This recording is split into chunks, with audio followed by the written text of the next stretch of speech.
Bismillahirrahmanirrahim. Saya punya kitab namanya Hasyiatut Turmuzi, dikarang ulama top Indonesia, namanya Syekh Mahfud At-Turmuzi. Itu beliau cerita, Imam Al-Amudi itu ulama top, tapi dia itu unik, tiap ngajar santrinya itu ngajar matematika, ngajar ilmu eksak.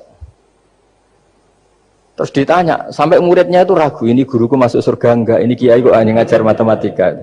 Ya kira-kira ngajar, ya seperti mahasiswa jenengan kan, ini rektor masuk surga enggak, ngomong teknik terus gitu loh.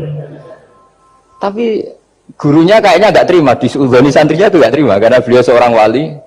Murid-muridnya itu bermimpi. Ini penting saya ceritakan, mungkin agak aneh di dunia kampus ya, di bab ini. Kalau dalam teori kita, Pak On itu, mimpi sama nyata, melihat itu otoritatif mimpi. Ini yang agak aneh di ilmu pesantren. Jadi melihat jenengan langsung dengan mimpi itu otoritatif mimpi. Karena mimpi, ru'yal mukmin dijamin oleh Rasulullah sama dengan 46 juz'un minan nubuwah. Jadi persennya itu besar sekali, 46% dari juz'un minan nubuwah, otoritatifnya. Nah tentu tidur yang benar. Logikanya gini, kata-kata kitab-kitab menjelaskan.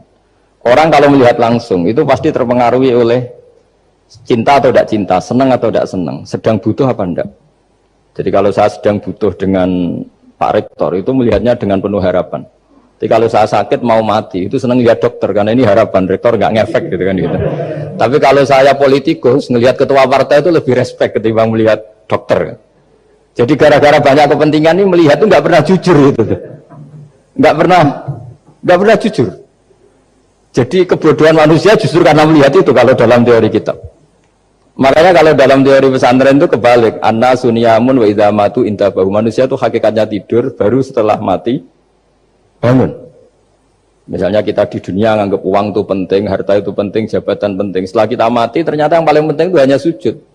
Karena kamu itu kenangan ketemu Allah terbaik itu sujud. Yang kita anggap penting di dunia semuanya tidak penting. Yang kita anggap sepele kayak sholat ternyata itu super penting. Tapi sadar itu nunggu nanti di akhirat. Ya saya ini termasuk syukur yang sadar sebelum sampai akhirat. Jadi termasuk orang yang beruntung gitu. Nah kenapa mimpi itu begitu penting? Karena tadi ketika orang tidur itu off semua. Sistem sarafnya, sistem apanya. Yang ada hanya pengendalian Tuhan. Karena dia tidak bisa mengendalikan dirinya sendiri. Apalagi kalau tidurnya benar ya tentu pakai wudhu, terus pakai doa-doa, terus menghadap kayak mayit itulah, standar mayit, menghadap ke kiblat kayak posisi mayit itu. Sehingga dia ada intervensi pada dirinya sendiri, ya tidak punya keinginan dari dirinya sendiri. Kamu kan nggak bisa ingin, wah tidur ingin ketemu wanita cantik kan tidak bisa tentukan gitu. Akhirnya ya benar-benar hanya milik Allah. Apalagi kalau kita bacanya benar, terus pikirannya benar. Makanya uniknya dalam Islam adalah doa mau tidur dengan wiridan setelah sholat itu ajarannya Nabi banyak mau tidur. Wiridan subhanallah 33, alhamdulillah 33, akbar 33 dan disempurnakan seterusnya itu. Itu ijazah Nabi kepada Sayyidah Fatimah itu untuk mau apa? Tidur. Bismika wada'tu jambi wa bismika arfa'u. Sampai doanya panjang. Allahumma aljatu zuhri ilaika. Panjang sekali doa mau tidur. Saya yakin jenengan tidak hafal dan tidak. Paling ya bismika wada'tu jambi apa? Bismika wahumma ahyawamu. Itu sebagian ustadz bilang itu doa ngaji katanya. Oh, itu. Ada seorang ustadz saking mangkelnya, ibu sudah baca doa ngaji? Belum, tak juara. Bismika wahumma ahya, bismika wahumma. Wah itu kan doa mau tidur Pak Ustadz. Iya biasanya kalau ngaji tidur. jadi doa itu, kalau itu doa mau. Akhirnya mimpi itu penting, karena di situ manusia nggak punya nafsu, nggak punya keinginan, sehingga yang ada itu kata Nabi itu ada sittatun wa arba'una juz'an minan nubuwah. Sehingga dulu itu mimpi itu jadi sarana betul. Kita tahu kan cerita orang-orang dulu, Fir'aun itu kurang jahatnya, kurang kelirunya. Dia mimpi ada api dari Bani Israel yang membakar kerajaannya. Dan semua pentawilnya sepakat, itu maksudnya Anda akan dihabisin kerajaan Anda oleh bayi dari Bani Israel.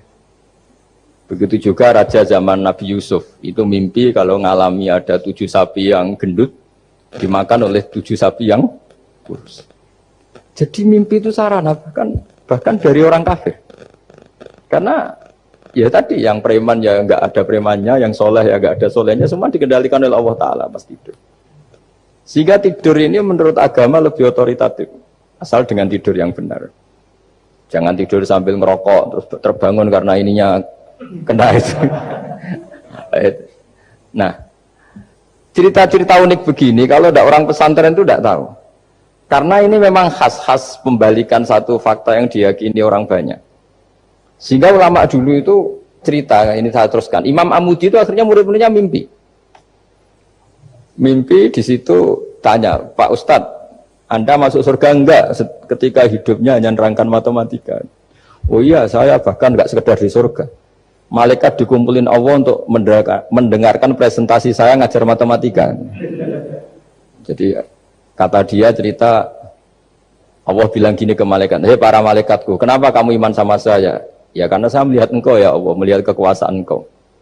Tapi imannya orang ini itu melebihi iman kamu. Wah ya tidak bisa, saya melihat engkau langsung, ini tidak melihat engkau langsung. Kenapa begitu yakin seperti yakin kita? Oh iya. Terus Imam Amudi, silahkan ajari matematika. Imam Amudi mulai ngajari matematika. Terus beliau ngajari ya sederhana. Angka 2, 3, sampai ribuan, sampai jutaan. Itu bin nisbat ilal wahid, nisbatun wahidah. Yaitu nisbatul far'i ilal asli. Hanya ngajar itu dok. Dunia ini apapun banyaknya variannya, apapun banyak makhluknya, itu semuanya adalah nisbatul far'i ilal asli. Angka 2 ya cabangnya 1, 1 juta ya cabangnya 1, semua itu dimulai dari 1. Jadi di mana-mana hitungan itu dimulai dari 1. Dan 1 ini harus ada, yaitu Tuhan. Matematika akhirnya malaikat, wah keren juga maksudnya. Keren juga maksudnya. Akhirnya Allah bilang, dan itu didawuhkan juga oleh Rasulullah SAW, tuba liman amana bi walam yaroni. Yang hebat itu imannya orang yang enggak melihat saya. Makanya masyhur itu malaikat ditanya Allah, siapa imannya yang paling kuat? Ya kita, karena melihat engkau langsung ya Allah. Para nabi. Terus tapi yang dari sekian pertanyaan itu jawab sama, yang paling ajaib adalah umat-umat Muhammad di akhir zaman, enggak menangi nabinya, juga enggak pernah lihat surga neraka, tapi iman sama saya. Dan mereka punya cara untuk imannya itu berkualitas sama dengan kamu para malaikat. Ya diantaranya dengan cara logika itu yang saya utarakan tadi. Am khuliqu min ghairi syai'in am humul khaliqun. Kalau alam raya ini wujud, maka penyebabnya harus sesuatu yang wujud. Masa sesuatu yang enggak wujud menyebabkan yang wujud. Kalau angka 10 ada, 1 juta ada, pasti dimulai angka 1. Makanya nisbatus naini wal arba'ah ila ma la nihayata laha, itu semuanya nisbatul far'i ilal asli. Semua angka berapapun jumlahnya itu binisbat ilal wahid adalah nisbatul far'i ilal asli. Itu cara-cara, makanya tadi kajian ilmu itu tidak ada habis-habis. Makanya perasaan saya itu kemungkinan orang Islam jadi ateis itu kecil Pak Fatullah. Saya punya kitab, ini saya ulang lagi, kitab calon wali. Kenapa saya sering cerita wali? Kalau di kampus itu kan orang inginnya ya jadi dekan, jadi rektor atau jadi menteri lah kira-kira gitu. Kalau di pesantren orang itu cita-citanya satu, ingin jadi wali. Ya supaya majelis ini barokah, saya tidak perlu cerita dunia kampus. Kalau ceritakan corong jongu ya segoro lah. Bongso keinginan gitu kan tidak selera saya, juga ada dunia saya. Supaya sampai dapat ilmu ya saya cerita dunia. Itu kitab, saya punya kitab calon wali lah kira-kira. Atau wali sudah wali top. Namanya kitab Tasbihul Fuad, karangannya Sayyid Abdul Haddad. Itu beliau cerita, di antara ceritanya itu unik. Kata beliau begini. Saya itu tidak khawatir orang Islam jadi murtad, apalagi jadi ateis. Karena kalimat la ilaha illallah itu sahlatun qoribah, kalimat yang mudah sekali. Sehingga saya tidak khawatir orang Islam yang ketemu orang ateis, ketemu orang macam-macam, asal diajari kalimat ini secara benar. Terus beliau cerita, yang saya takut tuh mereka masalah perempuan dan harta. Kalau iman kayaknya enggak.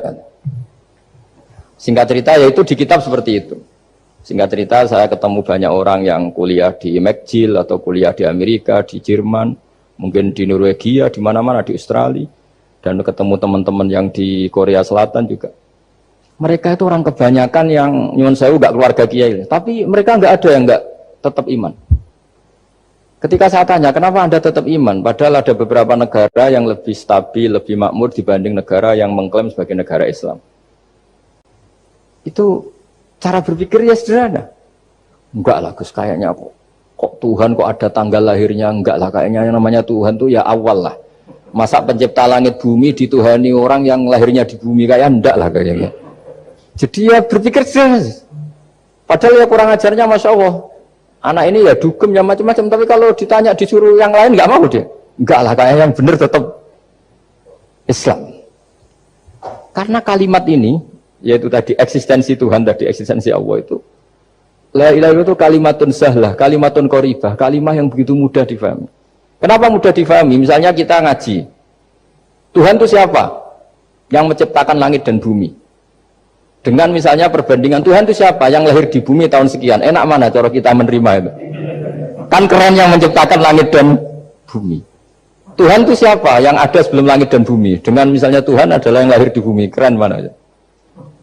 Nah, bayangkan kalau kita punya Tuhan Fir'aun. Sudah mati jadi tontonan kan, terus wah gak keren maksudnya punya Tuhan kok seperti itu. Nah ini yang katanya Syekh Abdul Haddad, kalimat ini sahlatun qoribah. Sehingga kalimat ini pula yang kita dilatih, la ilaha illallah kalimatu haqqin 'alaiha nahya wa 'alaiha namut wa 'alaiha nub'ats atau wa biha nub'ats insyaallah taala minal aminin.